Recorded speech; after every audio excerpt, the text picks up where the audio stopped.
Hi guys, welcome. My name is Kieran from the One Zen Academy and One Zen Wellness. I'm sure this finds you quite well. So I'm just going to give a little talk on the importance of our core. I'm sure you've heard this many times before if you're a fitness or wellness or health professional, but you may not have heard it portrayed quite like this. So when we're looking at back rehab and judging from, I see a lot of clients and they show me past programs that they've had from fitness professionals, physios and so on. And they're okay, but they're non-specific to address the needs of the person. And that's really unfortunate. And sometimes we just kind of miss the small things, the details to the big picture. And that's what this is. It's just a small guide, and from this I'll show you a couple of exercises, really easy exercises to do in order to get these muscles fired up. Now when we go through any sort of back pain, when I say back pain, it could be mild discomfort. So for instance, when nerves come out of the spine, they go through organs first and then to muscles. So if we've got any issues with our organs, or we've suffered from inflammation like gut inflammation, IBS, maybe you're a female and it's certain times a month, obviously you go through cramping and so on, or yeah, just general non-specific low back pain, what you'll find is there's certain muscles which atrophy. So the nerves have to supply electricity in essence. I'm really dumbing that down a little bit, but they innervate muscles, and it's like a humming sound. Imagine you're starting a motor and you just leave the car running. That's pretty much what it is. Now imagine if something interferes with that, okay, like the starter engine or the spark plugs don't work, then the engine itself won't function, it won't start. And sometimes we need to jumpstart, and that's really what we're going to talk about. So when we go through back pain, for instance, on here, and pardon my very crude pictures, and this is the spine by the way, and this is the hips, just in case you're wondering, but we have the multifidus muscle, and the multifidus muscle kind of sits like that all the way up the spine, and if you look at it on a big picture, it looks like a Christmas tree. And what this does, it shares the same nerve with the pelvic floor, and the pelvic floor sits underneath your pelvis, as the name suggests, and it stops your insides basically from coming out first and foremost, but it can help create a pressure, and it shares the same nerve with that. So it will sit underneath like a cup, and these muscles will sit like a Christmas tree, giving you a full support of your spine into your pelvis. Now during low back pain, the nerve supply to this is often interrupted. So these muscles atrophy, which is the opposite of hypertrophy. Hypertrophy is to get bigger, stronger. Atrophy is to wither. So multifidus will start withering quite a bit and atrophy, and it won't automatically come back and get stronger, unfortunately, and sometimes we have to coax it out of retirement. So the way we do that is to start focusing on squeezing our pelvic floor in order to activate our Christmas tree, our multifidus. And this is important because multifidus in a lot of research has often been implicated in lower back pain, or the increase of lower back pain, because not only does it supply a huge stability. So for instance, if you had a degradation in one of your vertebrae, so one of your intervertebral discs, and it was dehydrated or is going through a real degeneration, then these muscles here will help support that, so it doesn't slip anterior posterior and doesn't slip laterally. So it holds it into place a lot more. Therefore you're not going to touch any live wires, i.e. your pain receptors, and pain will subside. So it's crucial that when we're doing any sort of rehab, that we are activating our multifidus through our pelvic floor, and this could be done just by isometric contractions, which I'll show you in a second.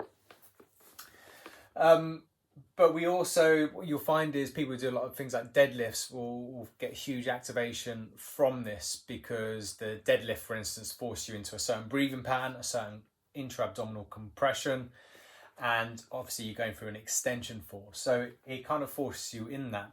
But my point is, what if you can't do that? What other options have you got? And that's what I'm going to show you. On its own, it will help rotate the spine. So again, I know when I injured my back, I had to rehabilitate the coordination of the multifidus because it wasn't happening. So one side, when I take my right leg forward, I could feel it activate, I could feel it pop up. So it'd stabilize and help rotate, but obviously you don't want to over rotate. So it stabilizes your vertebrae doing that. But on one side, it didn't work at all. So if I miss my step or I overstride, then my vertebrae go into a huge rotation, and my pelvis just here has to go into a more posterior than anterior movement. So basically there's too much movement going through, and my chance of injury was increased. And subsequently I did re-injure from that because the rehab protocol wasn't correct. So I'll kind of show you what that looks like shortly. But deeper to that, it's important that we establish stability of each of the vertebrae and they know exactly what they're doing. So we have the rotatores, and these are responsible for things like extension.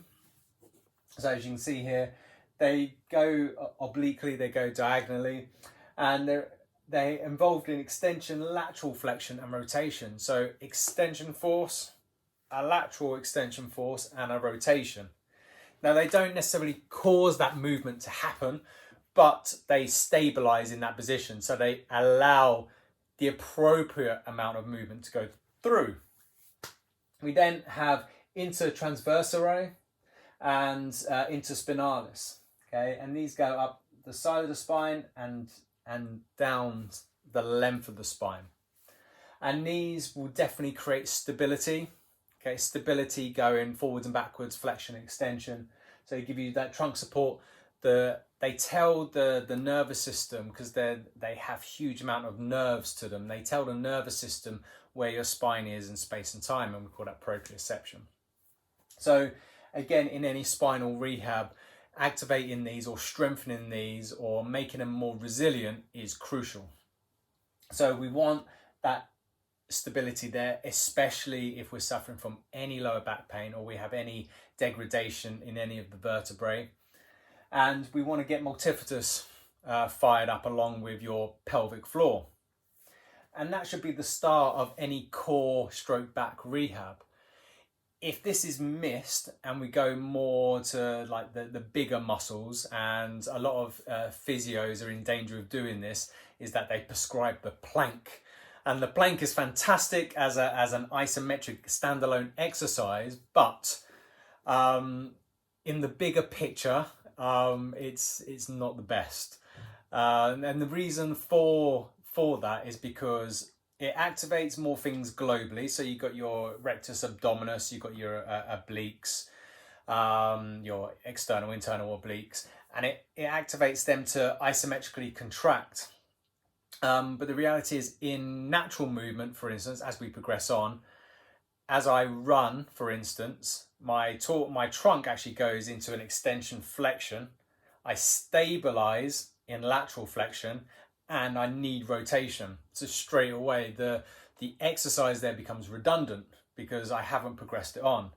And I haven't done enough to successfully activate or re-establish motor control of these muscles. So it may give like a temporary fix, but it's more like a patchwork, which is why the prescription for the plank isn't the best. So it's like an interim kind of exercise. So we need to start deeper and progress further forward is what I'm trying to say. Okay, so in order to get these muscles fired up, we have a position sense. And the reason why I'm down to the ground is to show you those movements. So I'm just conscious of things behind me. So we have a thing called our box position. I'm just going to adjust this just so you can see a little bit better. So I want to make sure that my shoulders are over the top of my wrists and my hands are splayed out. I roll my shoulders back and down and turn my elbows inwards. And this will give me that that lateral rotation at my shoulder. So it really locks it into place. My knees are just underneath my hips. And all I'm going to do is squeeze my pelvic floor and draw my belly button in without going into a flexion. Okay, and as I draw my belly button in, this activates my transverse abdominis and my pelvic floor squeezes in. And if I breathe in, that there will create intra-abdominal pressure. If I focus on just doing 5 seconds on,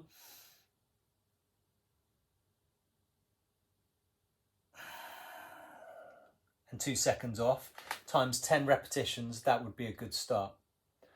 On from that, as we progress on, okay, I'm now going to start to work those deep, tiny little muscles. And I'm going to do that by doing quite a subtle movement. So let me adjust again, because I need you to see my lower limbs. So in that position there, without shifting your body weight backwards, laterally or forwards or back, I'm going to draw my belly button in, squeeze my pelvic floor, and I'm going to lift my knee just enough I can fit a piece of paper underneath. Now, the thing you need to watch out with this is any lateral movement. So your hips need to be square with the floor. So we have these bony ridges here. So the bits that stick out is your ASIS, your anterior superior iliac spine. They need to be always square with the floor. So if they're not, it means I'll shift like that or I'll rotate to compensate.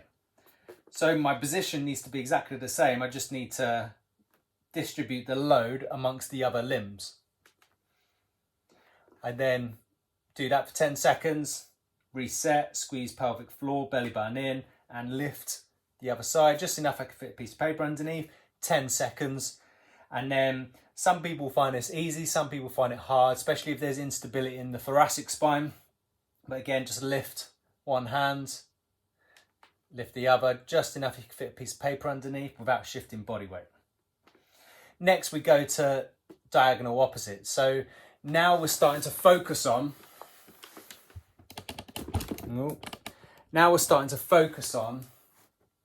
multifida. So we've been working on the stability here and the stability here, but now we're doing the opposites. Now we're starting to apply a real rotational force. So we're forcing these muscles here to now stabilize in rotation. So this is how we're actually going to use them in everyday life. So what you may find here, it really highlights some real deficiencies, and this is the thing you need to work on. So if you struggle with this stage, you stick to this stage until it becomes quite natural for you. Okay, so what does it look like? So in this position here, again, I'm going to lift my right knee and left hand like that. So again, really drawing in, and then 10 seconds there, and then swap, reset, belly button in, squeeze pelvic floor, and hold for 10 seconds, and so on. When you can do that, okay, you can then extend, extend your arm, again, without excessively rotation or without shifting your body weight forwards or backwards. Okay. Now, if you can do that, then you could make it a bit more fun, and you could do more of a borrow a movement from animal flow, which this works really well. So this will be a natural progression, and it's the forward crawl. So let me show you if I can. So this is where you tuck your toes under, roll your shoulders back and down. And again, you just bring your knees off, just enough you can fit a piece of paper underneath. And